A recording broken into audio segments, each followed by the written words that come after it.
성경이 우리에게 약속하는 아주 중요한 핵심이 있는데 그것은 바로 승리입니다.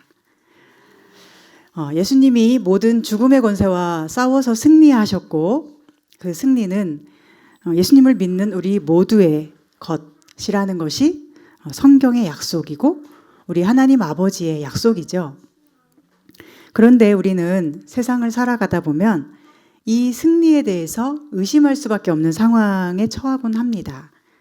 예를 들면 돈이 없거나 가난하고 실패하거나 병이 들고 그런 일들이 일어나거나 그 속에 있다가 보면 네가 예수님을 믿으면 승리한다면서 이게 승리냐?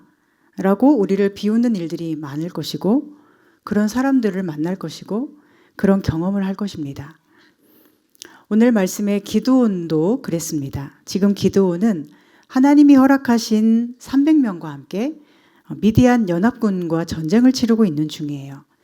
이미 하나님의 기적적인 도우심으로 미디안 군대 12만과 싸웠고 거의 다 죽였고 이제 15,000명이 남아있는데 기드온이 자신의 군사 단 300명과 함께 이제 요단강 동쪽으로 건너가서 도망치고 있는 그 남아있는 15,000명까지 몰살하려고 하는 상황이에요. 여기서의 이 몰살은 구약의 몰살은 사람을 죽여도 된다는 뜻이 당연히 아니죠. 죄를 끝까지 몰살해야 됨을 성경이 우리에게 말씀하시는 것입니다. 오해가 없으시기 바랍니다. 그런데 전쟁을 치르다 보니 기드온과 용사들도 몹시 지치고 피곤했겠죠. 12만 명과 계속 싸우는데 아무리 하나님이 다 하신다 해도 밤을 새며 긴장 상태를 계속하며 승리를 위해서 눈에 불을 켜고 있었는데 어떻게 피곤하지 않을 수가 있겠어요. 그래서 오늘 말씀 4절과 5절에 보면 피곤이라는 단어가 2번 반복됩니다. 기드온과 그와 함께 앉아 300명이 요단강에 이르러 건너고 비록 피곤하나 추격하며 그렇게 추격하던 중에 그 요단 동쪽에 있었던 숫곳 사람들에게 부탁을 하게 되죠. 나를 따르는 백성들이 피곤하니 청하건대 떡덩이를 주라. 나는 지금 미디안의 왕들인 세바와 살문나를 추격하고 있다. 그런데 숫곳에 사는 그 높은 사람들이 뭐라고 대답을 하나요? 세바와 살문나의 손이 지금 네 손 안에 있다는 거냐? 세바와 살문나는 미디안 연합군의 두 왕의 이름인데요. 이 두 사람을 네가 이미 죽인 것처럼 우리에게 말하느냐라고 하는 거예요. 네가 이미 죽여서 승리했다면 우리가 너를 당연히 도와주겠지만 만약에 너를 도와줬다가 그들에게 우리가 미움받고 공격당하면 어떡하겠느냐 이런 말이에요. 그리고 이 대답에는 무엇이 들어있죠? 기드온과 300명의 용사를 비웃는 마음도 있습니다. 그 300명으로 15,000명을 어떻게 쳐 죽이겠다는 거냐. 너희들은 질 게 뻔하다라고 하는 거예요. 이미 앞에서 12만 명과 싸움을 하고 승리를 한 기드온이지만 숫곳 사람들, 요단 동편의 그 사람들은 알 수 없었어요. 아무리 그 일을 하나님의 도우심으로 행하였다 말해도 그들이 믿지를 않나요. 그들은 눈에 보이는 무엇만 봅니까? 300명이라는 숫자만을 보고 결론을 내립니다. 너희들은 승리할 수 없어. 너는 졌어. 지금 무슨 승리를 바라고 있어? 우리가 뭘 믿고 너를 도와줘야겠어? 이렇게 말하는 거예요. 그런데 이것은 오늘 우리를 향한 세상의 비웃음과도 같고 마귀의 비웃음과도 같은 것이죠.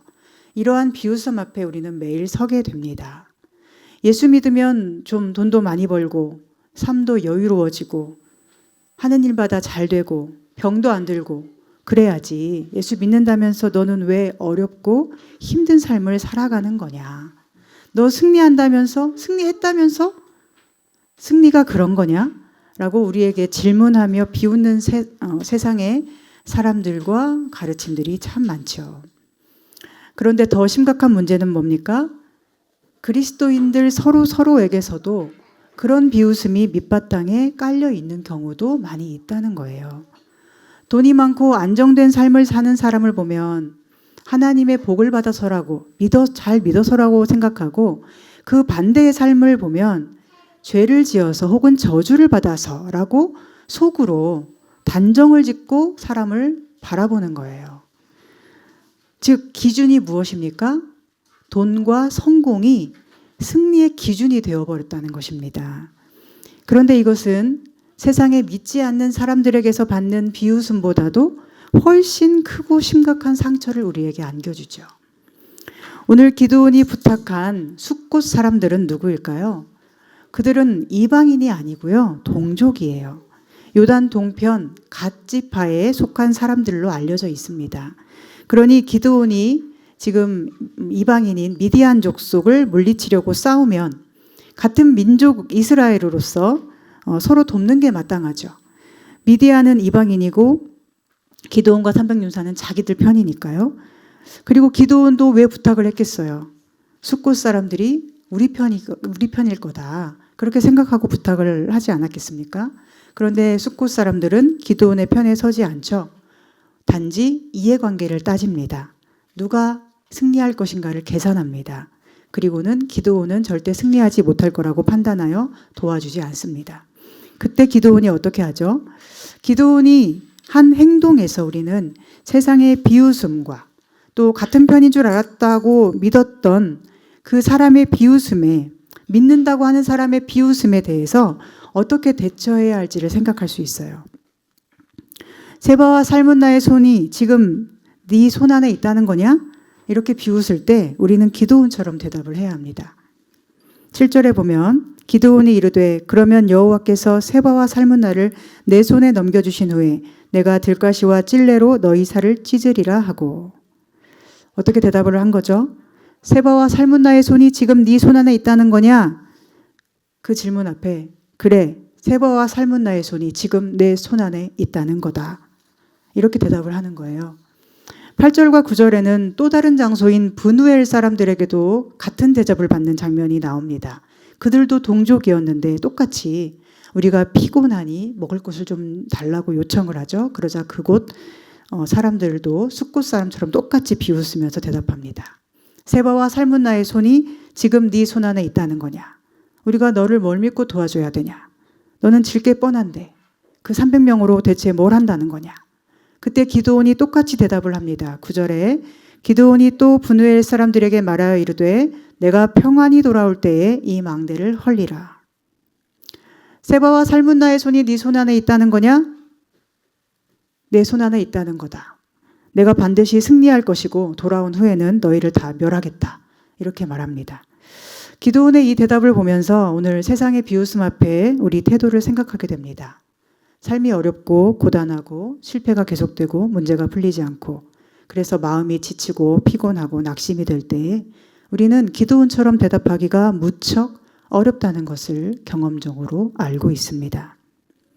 우리 손에 무기가 없고 우리 편 숫자는 300명 뿐이고 그런데 400배가 많은 12만 명과 싸워야 하고 아니 1만 5천 명도 50배가 많죠. 50배나 많은 1만 5천 명과 싸워야 할 때 그때 누군가가 우리를 비웃으면 우리는 어떻게 합니까?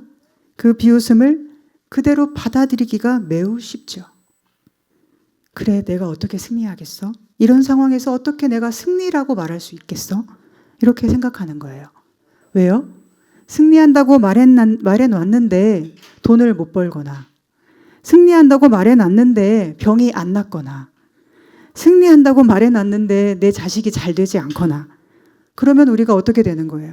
입만 살아있는 사람처럼 되고 믿을 수 없는 사람, 알맹이 없는 사람, 실없는 사람처럼 되기가 딱 쉽잖아요. 그러다 보니까 우리는 기드온처럼 대답을 당당하게 하지를 못하고 자꾸만 눈에 보이고 손에 잡히는 것을 보면서 그것들을 의지하려고 합니다. 우리 손에 돈이 있고 무기가 있고 지략이 있고 또 함께하는 사람 숫자가 많을 때는 승리를 말하는데 그런 것이 없으면 승리를 말하지도 못하고 확신도 못해서 늘 쩔쩔매고 불안해하는 것입니다. 여러분은 어떠십니까? 우리의 승리는 그런 것일까요? 우리의 승리는 무언가가 있어야 승리를 말할 수 있는 승리입니까? 믿음이 있는 우리는 승리라는 개념을 바로 알아야 됩니다.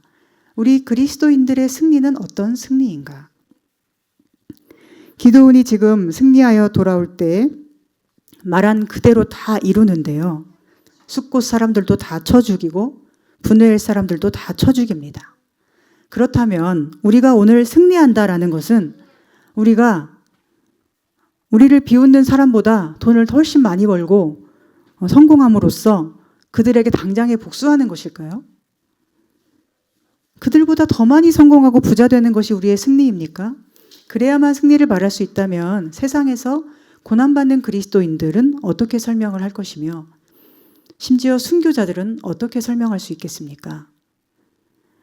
반대로 예수님을 전혀 믿지도 않는데 자기 탐욕과 꾀와 심지어 무당에 의지함으로써 높은 자리에 올라 승승장구하는 자들, 어떤 말로 설명할 수 있습니까? 여러분, 높은 자리에 올라가면 승리입니까? 그리스도인으로 살기 위해서 고난받으면 실패라고 생각하십니까? 성경이 약속하는 그리스도인의 승리는 최후 승리입니다. 기드온이 싸우러 갈 때 피곤해서 매우 지쳐 있을 때 그 숫곳과 브누엘 사람들에게 부탁할 때 그는 아직 승리하진 않았죠. 하지만 최후의 승리는 예정되어 있었어요. 그렇다면 승리하지 않았지만 반드시 승리할 것이기 때문에 그는 승리한 것이지 않습니까? 아직은 아니지만 이미 승리한 거예요.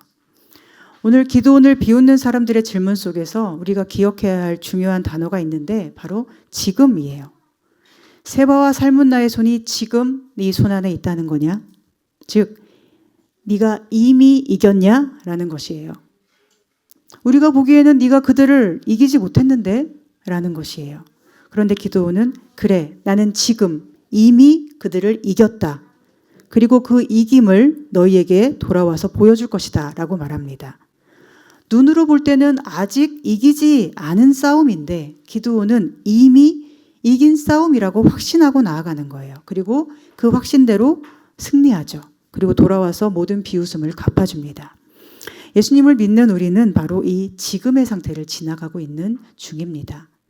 이 세상에서, 이 땅에서 살아가고 있는 모든 시간은 바로 지금의 순간이에요.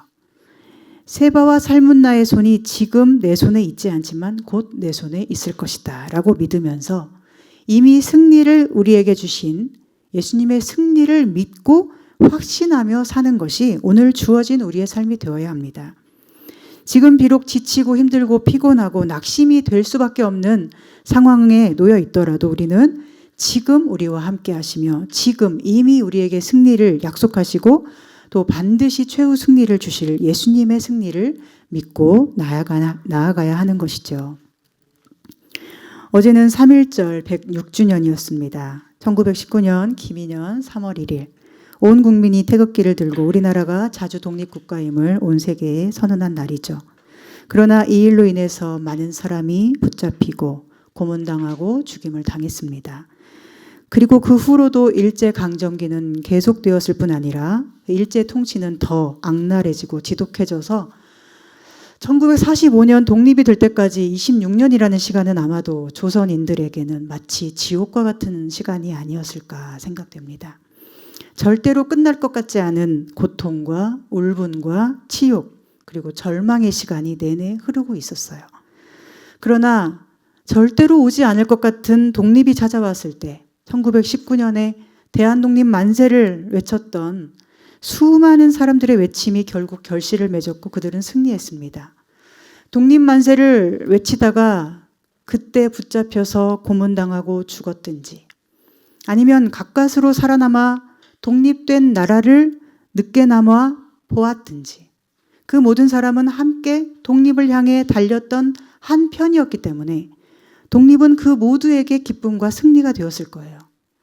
죽었으나 살았으나 그들 모두는 함께 승리한 것입니다.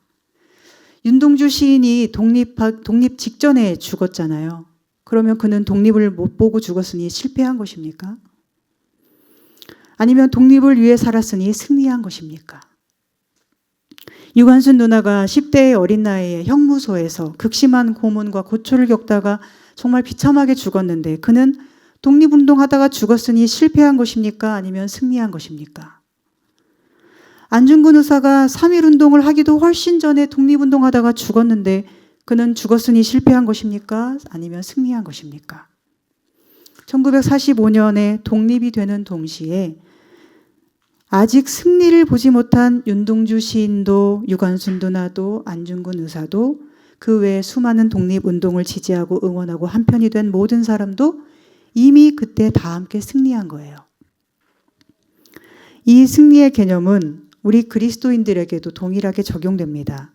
우리는 예수 그리스도의 승리를 믿는 사람들이에요.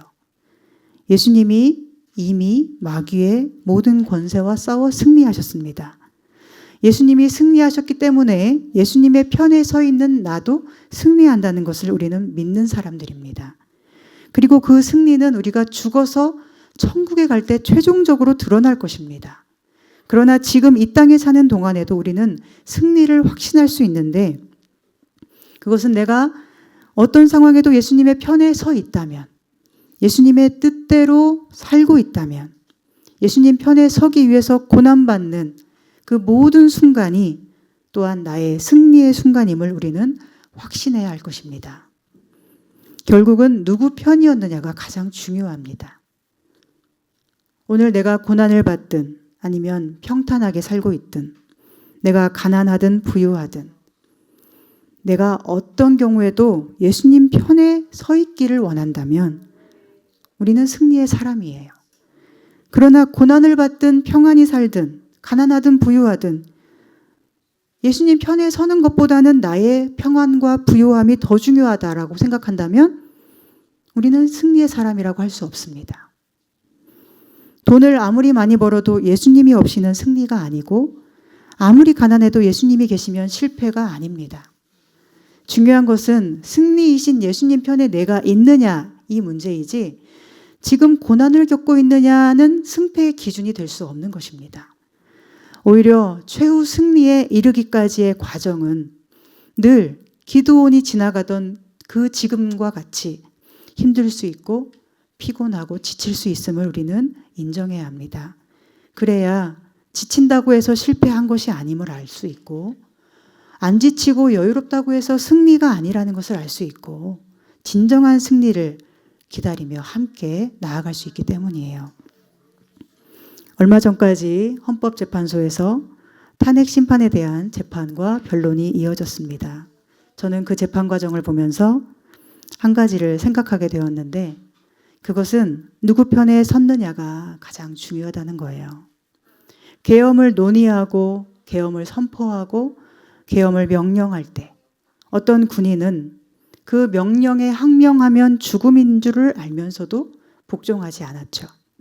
그리고 재판석에 증인으로 나와서도 자신이 보고 들은 것을 당당하게 그대로 말합니다.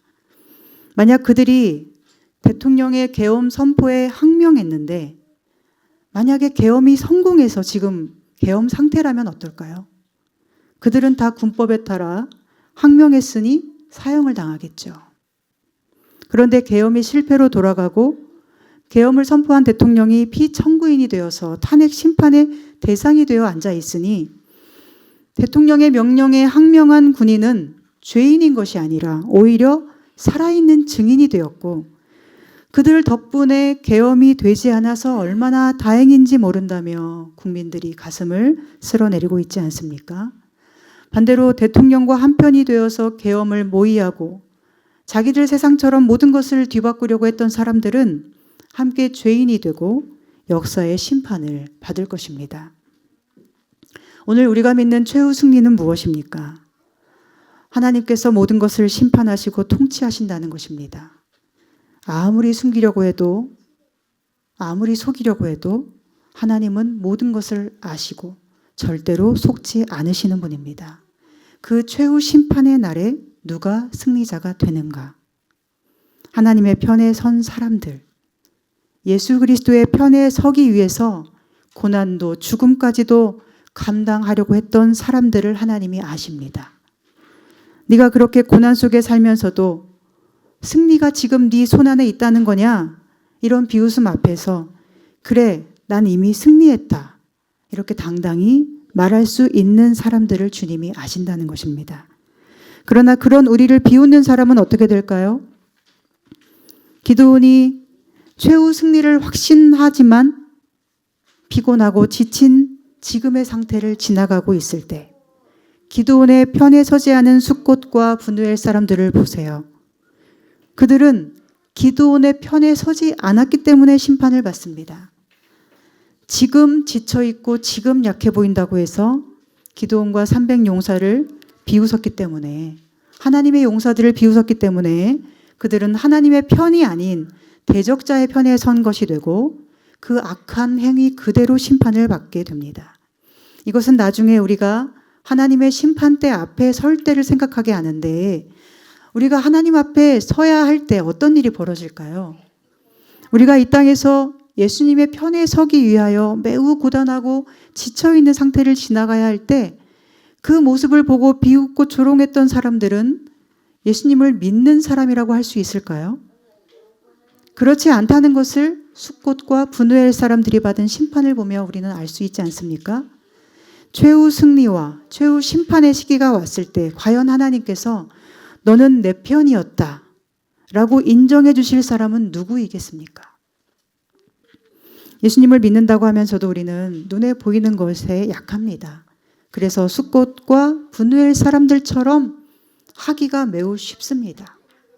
교회를 보면서도 우리는 큰 교회, 큰 건물을 보면 대단하다 여기기가 쉽고 마치 그곳에 믿음이 있고 진리가 있다고 생각하기가 쉬워요. 반대로 우리 교회처럼 작은 교회를 보면 속으로 무시하기도 쉽죠. 그래서 외부의 비웃음뿐 아니라 내부의 비웃음이 믿는 자를 넘어뜨리기가 매우 쉬운 것 같아요. 대적 미디안을 치러 가는데 같은 편이 돼주지는 않고 오히려 비웃고 조롱한 그 사람들처럼 오늘 악한 마귀 권세와 싸워 승리하는 우리의 모든 길에서 어떤 사람은 응원이 아닌 조롱 섞인 한숨과 탄식으로 우리를 낙심하게 하지 않습니까? 그러나 아무리 외부 사람들이 그렇게 한다 해도 더 중요한 건 우리 스스로가 자신을 바라보는 시선입니다. 기드온도 처음부터 그런 비웃음에 강했던 사람이 아니었음을 알아야 합니다. 기드온도 처음에는요, 가진 것이 전부, 보이는 것이 전부라 여겼던 사람이에요. 그는 포도주 틀에서 밀을 타작하면서 하나님이 나타나셨을 때 이렇게 말하죠. 하나님이 정말 우리와 함께 계셨다면 이 모든 일이 어떻게 일어날 수 있습니까? 이 모든 실패와 가난과 고통의 이유는 하나님이 함께하지 않아서예요 라고 말합니다. 반대로 하나님이 함께 하셨다면 그 모든 고통이 없었을 거라고 말합니다. 그러나 하나님은 어떻게 하시죠? 그로 하여금 많은 군대가 아닌 단 300명만을 주심으로써 승리하게 하시고 기드온이 가는 모든 길에서 하나님이 승리하게 하실 것을 여러 번 보여주셨어요. 그래서 처음에는 기드온도 의심이 많고 또 소심하고 가진 것, 보이는 것만으로 판단할 수밖에 없었지만 하나님이 그를 사용하시려고 할 때는 가장 먼저 그를 변화시키신 거예요. 승리는 숫자의 많고 적음에 있는 것이 아니라 하나님이 함께 하시는 것 자체가 바로 승리라는 것을 하나님은 기드온을 사용하시기 전에 이미 알려주십니다. 그러나 그가 변화되어 이제 하나님의 승리 안에 있을 때 그 사람 역시 또 다른 의심과 불신과 판단의 눈앞에 서야 했음을 우리는 보게 됩니다. 숫곳과 브누엘 사람들의 비웃음 앞에 서야 했지 않습니까? 자신이 다른 사람을 향해 가지고 있었던 그대로의 시선으로 이제 자신을 비웃는 사람들을 마주해야 했던 것입니다. 우리가 주님을 따른다는 것은 이런 것입니다. 주님의 설득과 주님의 강권하심으로 이제 문제와 상황을 보는 시선이 완전히 변화되지만 이제는 내가 주님 편에 섰기 때문에 주님을 향해 비웃는 시선과 말들을 나의 온몸 그대로 받게 되는 것, 이것이 믿음의 길입니다.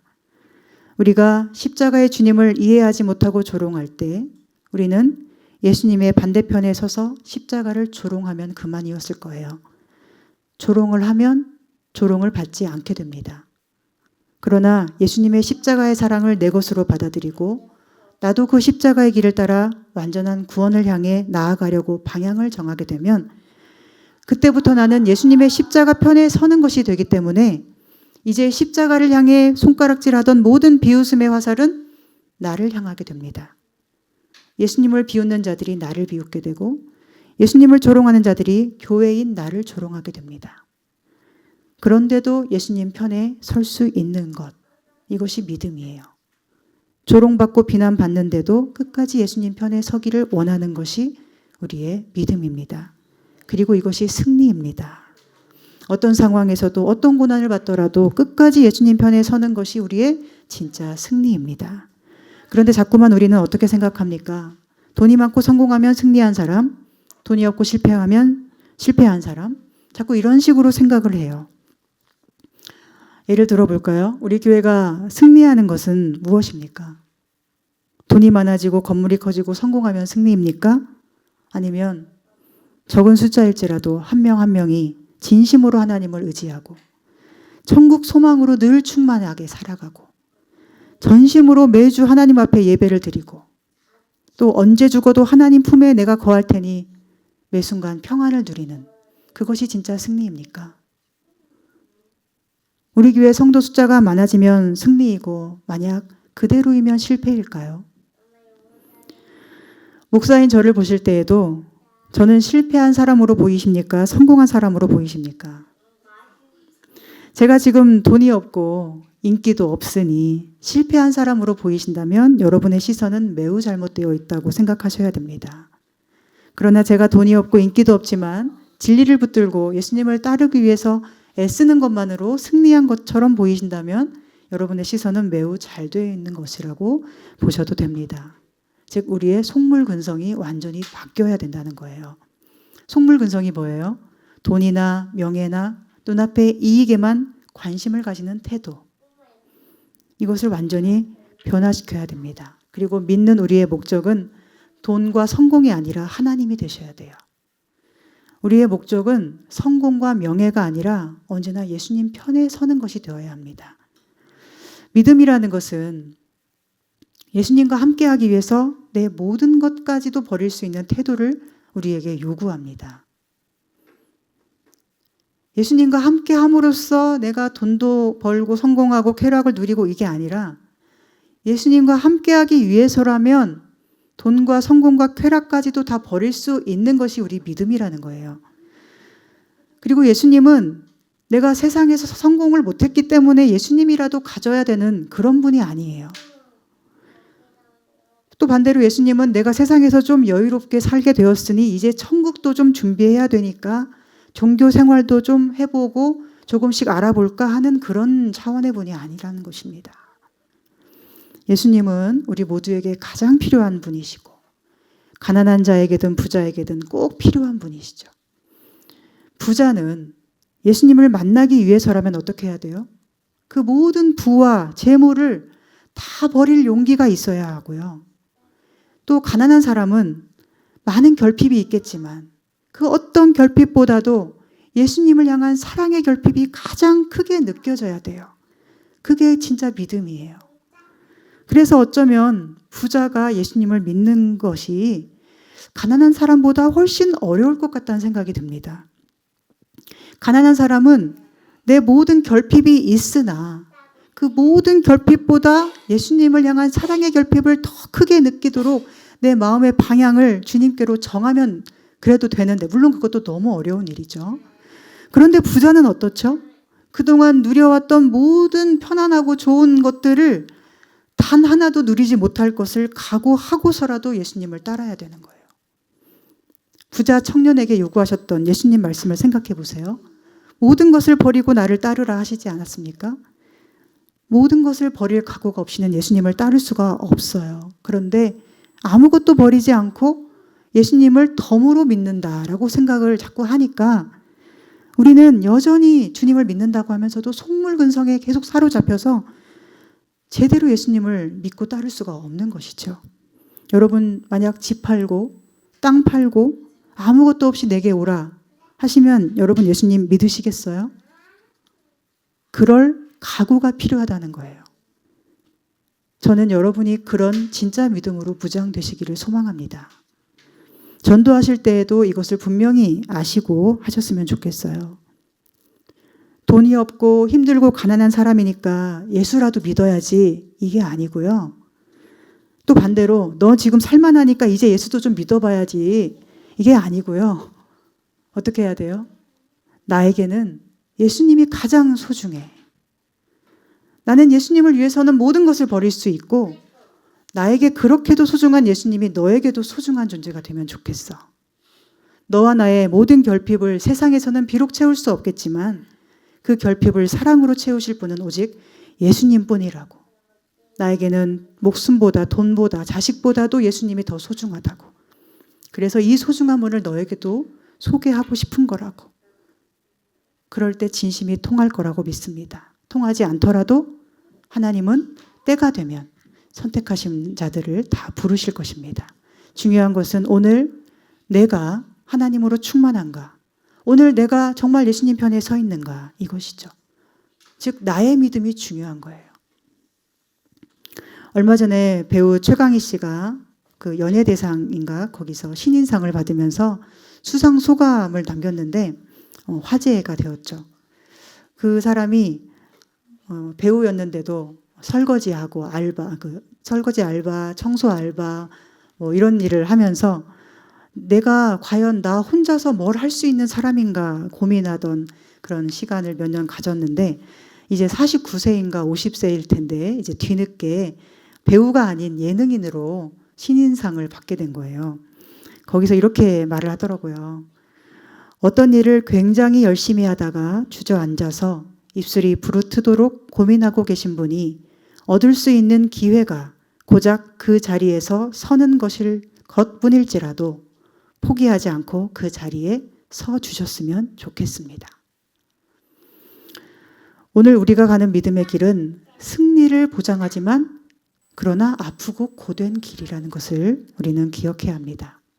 그래서 굉장히 열심히 하다가도 주저앉아 입술이 부르트도록 고민이 될 수밖에 없고 우리가 할 수 있는 일이라고는 주저앉았던 자리에서 가까스로 일어나 버티고 서는 것밖에는 없을지도 모릅니다.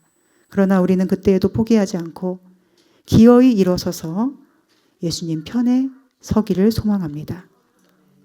독립운동을 했던 사람들이 큰 일이든 작은 일이었든 함께 독립을 향해 나아갔기 때문에 광복절이 승리의 기쁨으로 차오를 수 있었던 것처럼 오늘 우리가 하는 일이 앞에서 이끄는 일이든 그저 따라가는 일이든 뭔가 많은 것을 하든 아니면 그저 하루를 숨쉬며 버티는 것만으로 벅찬 삶을 살고 있을지라도 그래도 우리는 언제나 예수님 편에 있기를 소망합니다. 내가 하는 일이 비록 작아 보이고 내가 이루는 일이 너무 없어 보이더라도 그래서 많은 사람이 비웃고 조롱하더라도 언제나 예수님 편에 서 있음으로 인하여 내 삶에 대해서 충만함을 누리고 또 다른 나의 편인 믿는 자의 삶을 진심으로 응원하고 격려해 줄 수 있는 우리 모두가 되기를 간절히 소망하고 축복합니다. 기도하겠습니다.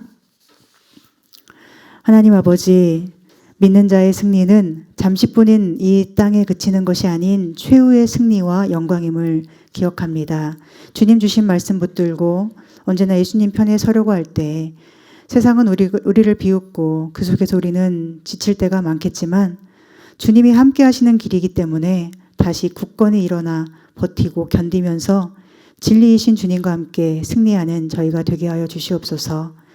서로를 바라볼 때에도 주님의 시선을 갖도록 도와주시고 참 진리가 숨겨져 있는 이 어둠의 세상 속에서도 주님의 진리의 빛을 들고 서로를 향해 비추어 주면서 응원하고 격려하는 사랑의 공동체가 되게 해 주시옵소서.